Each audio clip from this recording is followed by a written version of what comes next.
আসসালামু আলাইকুম।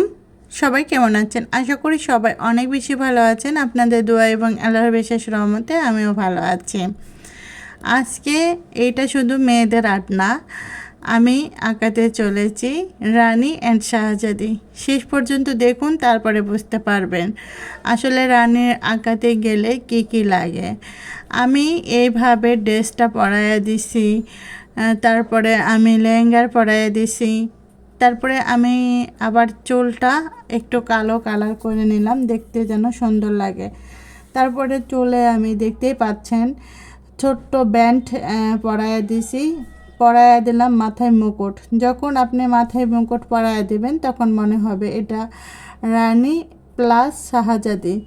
আমার রানী প্লাস শাহজাদি আঁকানো যদি ভালো লাগে অবশ্যই ভিডিওটা একটা শেয়ার দিয়ে পাশে থাকবেন। তো সবাই ভালো থাকবেন। আসসালামু আলাইকুম, আল্লাহ হাফেজ।